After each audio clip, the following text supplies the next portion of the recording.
சக்தி matric மேல்நிலைப் பள்ளி மாணவி ஸ்ரீமதி 600க்கு 589 மதிப்பெண்கள் பெற்று மாவட்ட அளவில் முதலிடம் பெற்று சாதனை. சக்தி மெட்ரிக் மேல்நிலைப் பள்ளி காணியாமூர், சின்னசேலம், கள்ளக்குறிச்சி சேர்க்கைக்கு வரவேற்கிறோம். அன்பார்ந்த மக்களுக்கு வணக்கம். நான் உங்கள் கார்த்திக் பிள்ளை and welcome to the KTV. Villivakkam பக்கத்தில் இருக்கக்கூடிய ஒரு 11 வயது சிறுமி பாலியல் துன்புறுத்தலுக்கு உள்ளாக்கப்பட்டிருக்கா அப்படிங்கிறத இன்றைக்கி அவங்களுடைய பாட்டி வீட்டுக்கு போனப்போ கண்டுபிடிக்கப்பட்டிருக்கு.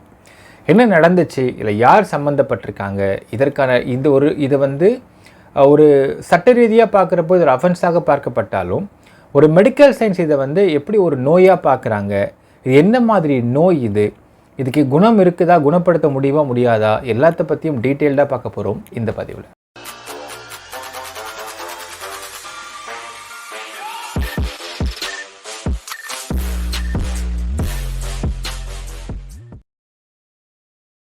ஒரு 3 நாளைக்கு முன்னாடி வில்லிவாக்கம் பக்கத்தில் இருக்கக்கூடிய ஒரு ஏரியா, அந்த ஏரியாவில் ஒரு பாட்டி ஒருத்தவங்க இருக்கிறாங்க. அந்த பாட்டி வீட்டில் ஒரு 11 வயது சிறுமி இருக்கிறாங்க. அந்த குழந்தை ஓடி எனக்கு வயிறு வலிக்குன்னு சொல்லிட்டு அழுகுது. அப்போது அந்த பாட்டி வீட்டில் அந்த சிறுமியோட சித்தி இருக்கிறாங்க. ஸோ இது வெக்கேஷன் டைம் அப்படிங்கிறதுனால அந்த பாட்டி வீட்டுக்கு அந்த குழந்தையுடைய பெரியப்பா பையன், சித்தப்பா பையன்லாம் வந்திருக்கிறாங்க. எல்லாம் விளையாண்டுட்டு இருந்திருக்காங்க. ஆக்சுவலாக விளையாண்டு இருந்த சமயத்தில் இந்த குழந்தை வயிறு வலி அழுதப்போ எங்கே வலிக்குதுமான்னு பாட்டி பார்த்துருக்காங்க. பார்த்தா அந்த குழந்தையோட பிறப்புறுப்புலேருந்து வலிக்குதுன்னு சொல்லியிருந்திருக்கு. இப்போ பிறப்புறுப்பு ஒரு மாதிரி செவந்து போய் கொஞ்சம் லைட்டாக ப்ளீடிங் ஆகியிருந்திருக்கு. அப்போ வயசுக்கு வந்துருச்சோ இந்த குழந்தை அப்படின்ற எண்ணத்தில் தான் ஃபஸ்ட்டு பார்க்கப்பட்டிருக்கு. அதற்கு பிறகு அது இல்லைன்னு தெரியுது, வயசுக்கு வந்த மாதிரி தெரிலன்னு தெரியுது. அதுக்கப்புறம் என்ன ஆச்சு ஏதாச்சுன்னு சொல்லி பயந்து போயிட்டு ஹாஸ்பிட்டலுக்கு கூப்பிட்டு போய் அந்த குழந்தைகிட்ட ஹாஸ்பிட்டலில் இருக்கக்கூடிய அந்த டாக்டர்ஸ் அதை ப்ரோப் பண்ண ஆரம்பிக்கிறப்ப அந்த குழந்தை சொல்கிறா, இல்லை அவன் விளையாடிக்கிட்டு இருந்தோம், இப்போ என் பெரியப்பாவுடைய பையன், அது அண்ணன் முறை வரணும், அவன் கூட விளையாண்டுட்டு இருந்தோம், அவன் ஃபஸ்ட்டு சில்மிஷம் பண்ணிட்டான், இந்த மாதிரி ஒரு விஷயம் பிறப்பு இதை பண்ணிட்டான்னு அந்த குழந்தை சொல்லுது. சொன்ன அப்புறம் டாக்டர் ஷாக் ஆகி அந்த பாட்டிம்மாவை கூட்டிகிட்டு இந்த விஷயத்த சொல்கிறாங்க. இப்போ யார் இந்த பெரியப்பா பையன் அப்படிங்கிறத கூப்பிட்டு வச்சு அந்த குழந்தை இவரான்னு கை காட்ட சொல்கிறாங்க. அந்த மருத்துவமனையில் ஆமான்னு சொல்லிட்டு அந்த குழந்தை சொல்லுது. சொன்னதுக்கு பிறகு மறுபடியும் ப்ரோப் பண்ண ஆரம்பித்து உங்கள் அம்மா அப்பா என்ன பண்ணுறாங்க, அம்மா அப்பா இந்த இடத்துல இருக்கிறாங்க, அவங்க வில்லிவாக்கம் பக்கத்தில் அந்த வீடும் இருக்குது. அப்போ அவங்க அப்பா அம்மா கூட்டுற சொல்கிறாங்க. அவங்க அப்பா அம்மா 2 பேருமே குடிப்பழக்கத்துக்கு அடிமையானவங்கன்னு தெரிய வருது டாக்டர்ஸ்க்கு. அப்போது அவங்க அப்பா அம்மா கிட்ட கூட்டு பேசுகிறப்போ எந்த ப்ரோஜனமும் இல்லைன்னு டாக்டர்ஸ் தெரிய வருது. அப்புறம் இந்த குழந்தை இன்னும் ப்ரோப் பண்ண ஆரம்பிக்கிறப்ப அந்த குழந்தை சொல்லுது, இது ஆல்ரெடி அவங்க அப்பா அம்மா சொல்லியிருக்குன்னு சொல்கிறாங்க. அந்த குழந்தை சொல்லுது, ஆல்ரெடி சொல்லியிருக்கியா? அப்பயும் பெரியப்பா பையனை கேட்டப்போ பெரியப்பா பையன் கிடையாது, எங்கள் வீட்டுக்கு பக்கத்தில் ஒரு அண்ணா இருக்கார், அவர் இப்படி தான் என்ன பண்ணியிருக்காரு, என்ன பண்ணுவார், எனக்கு முட்டாயை கொடுப்பாரு. ஏன்னா எங்கள் அப்பா அம்மா 2 பேருமே, அவங்க அப்பா அம்மா 2 பேரும் ட்ரங்கன் மக்களே. ஸோ அவங்க அப்பா அம்மா 2 பேரும் குழந்தைய பெருசாக கண்டுக்க மாட்டேங்கிறாங்கன்ற தெரியுது. அப்போ இந்த குழந்தைக்கு முட்டாய் வாங்கித்தரேன், ரிப்பன் வாங்கித்தரேன்னு கூப்பிட்டு போய் அந்த பக்கத்து வீட்டு பையனும் இதே மாதிரி செஞ்சுருக்கான் அப்படிங்கிற விஷயம் அந்த குழந்தை சொல்ல ஆரம்பிக்குது. அப்புறம் யாரும் கேட்க ஆரம்பிக்கிறாங்க. கேட்டால் டெய்லர் அங்கிள் பேர் சொல்லுது. அவர் வயது முதிர்ந்தவர், அவரும் பண்ணியிருக்காருன்னு சொல்கிறது இந்த குழந்தை. ஸோ இமீடியட்டாக அந்த ஃபஸ்ட்டு ஒரு பேசிக்கான சிகிச்சையெல்லாம் பண்ணிவிட்டு போலீஸ்க்கு இன்ஃபர்மேஷன் கொடுக்கப்படுகின்றது. ஸோ வில்லிவாக்கம் இருக்கக்கூடிய காவல்துறை வராங்க, ஒரு வழக்கு பதிவு பண்ணி எஃப்ஐஆர் பதிவு பண்ணுறாங்க, போக்சோ வழக்கு பதிவு பண்ணி இதில் அந்த பர்டிகுலர் டெய்லரு மற்ற 2 பேர், இப்போ இவங்க வீட்டு பக்கத்து வீட்டில் இருக்கக்கூடிய அந்த பையன் ஃபஸ்ட் பெரியப்பா பையன் 3 பேர் அரெஸ்ட் பண்ணுறாங்க. இதில் அந்த பெரியப்பா பையன் கிட்டத்தட்ட அந்த பையனும் ஒரு மைனர் அப்படிங்கிற விஷயம் வெளியே வருது மக்களே. ஸோ இப்படியாக இந்த அரெஸ்ட் நடக்கிறது. இப்போ இன்னும் அந்த குழந்தை சிகிச்சையில் தான் இருக்கிறாங்க. இன்னும் யாராவது தப்பு பண்ணிருக்காங்களா அப்படிங்கிற விஷயத்தை தொடர்ந்து விசாரிக்க ஆரம்பிக்கிறாங்க. அப்போ அந்த குழந்தை கேட்குறாங்க, சரிம்மா இவ்வளோ விஷயம் நடந்திருக்கு, நீ ஏன் கத்தலை அப்படின்னு கேட்குறாங்க.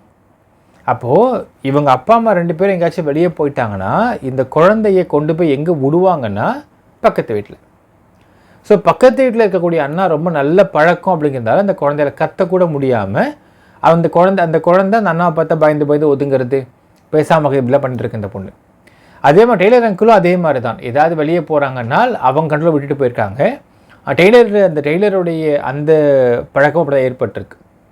ஸோ 2 பேரும் நல்ல பழக்கமானவங்க இந்த குழந்தைக்கு அப்படிங்கிறதால அந்த குழந்தை கத்தவும் முடியல, வெளியே சொல்லவும் முடியல. அதேமாரி இந்த பொண்ணு சொல்லியிருக்குன்னு சொல்கிறாங்க.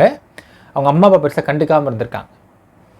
ஏன்னால் அதற்கு காரணம் 2 விதமாக சொல்லப்படுது மக்களே. ஒரு விதம் அவங்க அப்பா அம்மா இருவருமே குடிப்பழக்கத்துக்கு அடிமையானவங்க, ஸோ அதனால் கண்டுக்கலன்னு சொல்லப்படுது. ரெண்டாவது விதம் பார்த்தீங்கன்னா இந்த 11 வயசில் அந்த குழந்தை பொய் சொல்லுது, சும்மா சொல்ல நினச்சி விட்டுருக்காங்கன்னு ஒரு தகவல் சொல்லப்படுது. ஸோ 2 ஆஸ்பெக்ட்லையுமே இதை பார்த்து தான் அந்த அவங்க அப்பா அம்மா வந்து இதை வந்து நிராகரிச்சுட்டு போயிட்டாங்க அப்படிங்கிற ஒரு தகவலும் வெளியே வருது மக்களே. ஸோ இந்த அடிப்படையில் இந்த 3 பேர் அரெஸ்ட் பண்ணப்பட்டிருக்கிறாங்க. தேவர் ரிமாண்டட் டுடே மக்களே. சரி, இப்போது இதை வந்து ஜென்ரலைஸ்டு டேர்ம்ஸில் பார்க்கலாம். இப்போது ஆஸ் ஒரு சாதாரண ஒரு நார்மல் மனுஷனாக இருக்கிறப்போ நம்ம யோசித்து பார்த்தோம்னா ஒரு நார்மலாக ஒரு குழந்தையை பார்க்குறப்ப நமக்கு என்ன தோணும்னு பார்த்தீங்கன்னா, ஒரு ரொம்ப சின்ன குழந்தையாக இருந்தால் விளையாடுறது தோணும். ஒரு 10 வயசுக்கு மேலே உள்ள குழந்தையாக பேச தோணும். அது எப்படி அந்த குழந்தை இருக்குன்றதை பேசி நம்ம தெரிஞ்சுக்க தோணும். கொஞ்சம் ஒரு 15 இயர்ஸ்க்கு மேலே அந்த குழந்தை இருந்ததுனால் நம்ம பெருசாக அந்த குழந்தைகிட்ட வந்து விளையாடவும் முடியாது, பெருசாக நம்ம பேசவும் முடியாது, பட் லிமிட்டாக பேசுகிற மாதிரி தான் அந்த குழந்தைகிட்ட இருக்கும். அப்போ அந்த குழந்தை அதிகமாக பேச வைக்க தோணும். என்ன அந்த குழந்தைகிட்ட இருக்குது, ஏன்னா 15 இயர்ஸ் ப்ளஸ்ன்றது அந்த அடல்சன்ட் ஸ்டேஜ். அந்த சமயத்தில் வந்து இந்த குழந்தை என்ன மாதிரியான ஃபீல் பண்ணுது, ஏதாவது பிரச்சனை இருக்கா அந்த பொண்ணுன்னு அந்த குழந்தைய பேச வைக்கணும்னு நினைப்போம். இதுதான் யூஷுவலாக இருக்கக்கூடிய ஒரு நார்மல் மனுஷங்களோட மென்டாலிட்டியாக இருக்க முடியும். இப்போ இன்னொரு சர்வே என்ன சொல்லுதுன்னு பார்த்தீங்கன்னா மக்களே, இன்றைக்கி உலகத்தில் இருக்கக்கூடிய எல்லா பெண்களுமே 99.99% சொல்கிறாங்க, எல்லா பெண்களுமே அவங்க சிறு வயதில் ஏதாவது ஒரு ரூபத்தில் ரொம்ப க்ளோஸ் சர்க்கிளால், அது அவங்க அண்ணனாக இருக்கலாம், இது பக்கத்து வீட்டுக்காரனாக இருக்கலாம், இது தெரிஞ்சவங்களாக இருக்கலாம், சொந்தக்கார பையனாக இருக்கலாம், யாராவது ஒருவரின் மூலியமாக செக்ஷுவலாக அப்யூஸ் பண்ணப்பட்டவர்கள் தான் அப்படின்னு ஒரு சர்வே சொல்லுது. இதில் வந்து நம்ம குடும்பத்து பெண்களும் அடக்கம். ஸோ இந்த ஒரு சர்வேவும் இப்போ இருக்கிறது. அப்போ எல்லா பெண்களுமே யாராவது ஒருத்தவங்க மூலியமாக ஒரு அப்யூஸ் பண்ணப்பட்டவர்களாகத்தான் தெரிகிறது அப்படின்றது இருக்குது. இப்போ எந்த வயசில் அப்படிங்கிறது தான் இங்கே மிக மிக முக்கியமான ஒரு விஷயம். அதாவது சின்ன குழந்தையிலிருந்து இப்போது இதுக்கு ஒரு வார்த்தை ஒன்று வைக்கிறாங்க மெடிக்கல் சயின்ஸ். என்னென்னு பார்த்தீங்கன்னா, இது இஸ் கால்டு பீடோஃபீலியா அப்படிங்கிறாங்க. இதை ஏன் மெடிக்கல் சயின்ஸ் நான் பார்க்கணும் அப்படின்ற ஒரு கேள்வி இருக்க மக்கள். இது வந்து ஒரு அஃபென்ஸுங்க, இட்ஸ் அ க்ரைம் அப்படின்னு நம்ம சொல்லலாம். இப்போ நான் சொன்ன வார்த்தை தான் மக்களே. ஜென்ரலாகவே ஒரு 13 வயசு வரைக்கும் உள்ள குழந்தைகிட்ட நம்ம வந்து ஜென்ரலாக பார்க்குறப்போ அந்த குழந்தைகிட்ட விளையாட தோணும். சில டைமு ஒரு 13 வயசுனால் பேச தோணும், அவ்வளோதான். அது மழையை பார்த்து நம்ம வந்து அதை ரசிப்போம், அவ்வளோதான். ஆனால் 13 வயசுக்கு மேலே போச்சுன்னா அந்த குழந்தைகிட்ட பேச வச்சு நம்ம என்னென்னு வந்து we will analyze it. அப்போ அந்த குழந்தைய பார்த்தா ஒரு செக்ஷுவலான எண்ணங்கள் தோணாமல் இருக்கிறது தான் நார்மலாக இருக்கக்கூடிய விஷயங்கள். நான் இது அடுத்த சொல்ல போகிற விஷயமும் ஷாக்கிங்காக இருக்கும் மக்களே. ஆனால் ஒரு 13 வயசுக்கு உள்ளே இருக்கக்கூடிய குழந்தைய பார்த்தால் செக்ஷுவலாக தோணுது சில பேருக்கு அப்படின்னால் தட் இஸ் கால்டு பீடோஃபீலியா அப்படிங்கிறாங்க மெடிக்கல் சயின்ஸஸில். அப்போது இது வந்து அஃபென்சஸில் வராதா அப்படின்னு கேட்டால் சட்டப்படி அஃபென்சஸில் வரும். ஆனால் மெடிக்கல் ரீதியாக ஒரு நார்மல் மனுஷன்லேருந்து இவன் தனிப்பட்டு ஒரு விதமான வேறு குணாதிசயம் இருக்கிறதுனால இதை வந்து மெடிக்கல் சயின்ஸ் இதை வந்து இன்னும் ரிசர்ச் பண்ணிட்டுருக்குறாங்க மக்களே. இன்னும் ரிசர்ச் முடியவே இல்லை, ரிசர்ச் இன்னும் போயிட்டுருக்கு. இந்த ரிசர்ச்சில் என்ன கொடுமைன்னு பார்த்தீங்கன்னா, இதோடைய சிம்டம்ஸ் என்ன அப்படிங்கிறதும் சரியாக கண்டுபிடிக்கப்படலை. இது யார் யாருக்கு வருன்றதும் சரியாக கண்டுபிடிக்கப்பட முடியல. இதுக்கு என்ன ரெமடி கண்டுபிடிக்கப்பட முடியல, க்யூர் கண்டுபிடிக்கப்பட முடியல. என்ன ஒரே விஷயம் கண்டுபிடிச்சிருக்காங்கன்னு பார்த்தீங்கன்னா, இது என்னென்ன மாதிரியான குணாதிசயங்கள் இருக்கிறவங்க இந்த மாதிரி இருக்கிறாங்க அப்படிங்கிற ஒரு காமன் டேர்ம்ஸ் கண்டுபிடிச்சிருக்காங்க. இதில் காசஸ் கண்டுபிடிக்கப்படவே முடியலை. க்யூர் அப்படிங்கிறது இதுவரையில் இல்லை.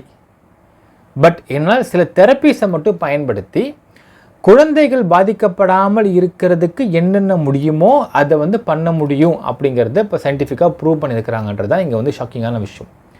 இப்படி இது வந்து பீடோஃபிலியான்னு சொல்லக்கூடிய இந்த ஒரு நோய், இதை நோயின்னு சொல்லக்கூட முடியல மக்களே. It's an abnormality. என்ன அப்நார்மலிட்டின்னு சொல்கிறாங்கன்னா, it's a neurological abnormality plus psychological பேத்தாலஜின்றாங்க. இது எங்கே புதுசாக இருக்குதுன்னு பார்த்தீங்கன்னா, எப்படி இது வந்து 2 டேர்ம்ஸே சொல்கிறாங்க. ஒரு விதமான ஆய்வு சொல்லுது, இப்போ எல்லாருமே வந்து they not bisexual, they not ஹீட்டோசெக்ஷுவலாக இருக்காங்க, சில பேர் பைசெக்ஷுவலாக இருக்கிறாங்க, சில பேர் ஹோமோசெக்ஷுவலாக இருக்கிறாங்க. அந்த மாதிரி அவங்களுடைய செக்ஸ் பார்ட்னர்ஸை சூஸ் பண்ணக்கூடிய ஒரு விதமான மென்டாலிட்டியும் இந்த மாதிரியான பீடோஃபிலியாக்குள்ளே வரும்னு ஒரு சில ஆய்வு சொல்லுது. அதை ஒரு சில ஆய்வு வந்து மறுக்கிறாங்க. அது எப்படிங்க நீங்கள் சொல்லிட முடியும், ஒரு குழந்தைய பார்த்தா எப்படிங்க அவருக்கு தோணிட முடியும், that is not a sexual சாய்ஸஸுங்க, அது தப்பு அப்படின்னு இன்னொரு ஆய்வு சொல்கிறாங்க. பட் காமனாக என்ன சொல்கிறாங்கன்னு பார்த்தீங்கன்னா, இது வந்து ஒரு நியூராலஜிக்கல் அப்நார்மலிட்டி, ஒரு இம்பேலன்ஸ் அப்படிங்கிறாங்க, ஒரு சைக்காலஜிக்கல் இம்பேலன்ஸ் அப்படிங்கிறாங்க. இப்போ இன்னும் கொடுமைன்னு பார்த்தீங்கன்னா மக்களே, இந்த பீடோஃபிலியா அப்படிங்கிறது ஆண் மட்டும்தான் இருப்பாரா அப்படின்னு கேட்டால் அது இல்லை அப்படிங்கிறாங்க. ஒரு சில பெண் அதை வந்து பீடோஃபைல்ஸ் அப்படிங்கிறாங்க. பீடோஃபிலியான்றது நோய்க்கு பெயர், பீடோஃபைல்ஸ்ன்றவங்க அந்த நபருக்கு பெயர், இட்ஸ் நவுன். ஸோ அப்போது சில பீடோஃபைல்ஸும் இருக்கிறாங்க இதில் அப்படிங்கிறாங்க, பெண் பீடோஃபைல்ஸ். இதுவும் ஆய்வில் கண்டுபிடிக்கப்பட்டிருக்கு. ஒரு சில பெண்களுக்கு 13 வயசுக்கு உள்ளே இருக்கக்கூடிய பசங்களை பார்த்தால், சின்ன பசங்களை பார்த்தால் அவங்க செக்ஷுவலாக தோணுமா. Same thing with men also. So இதை வந்து ஒரு அப்நார்மலிட்டி அப்படின்னு கண்டுபிடிக்கப்பட்டிருக்கு. இப்போ இதற்கு என்ன தீர்வு அப்படின்னு பார்த்தீங்கன்னா, இவங்களுக்கு தீர்வு அப்படிங்கிறது இதுவரையில் க்யூர் கிடையாது. ஒரு சில தெரப்பீஸ் மூலயமா இவங்க எதுவும் பண்ணிடாத அளவுக்கு இவங்க ரெஸ்ட்ரிக்ட் பண்ண முடியும் மென்டலி அப்படிங்கிறாங்க மெடிக்கல் ஆய்வுகள்லாம். சரி, எனக்கு இருக்காது எப்படி கண்டுபிடிக்கிறது அப்படிங்கிற ஒரு கேள்வி இருக்குல்ல மக்களே. அதுக்கான சிம்டம்ஸு ஒரு விஷயம் மட்டும் இப்போ கண்டுபிடிச்சது என்ன பார்த்தீங்கன்னா, ஜென்ரலாகவே பான் வீடியோஸ் பார்க்கக்கூடிய போனோகிராஃபி பார்க்கக்கூடியவர்கள் அடல்ட்ஸை பார்ப்பாங்க.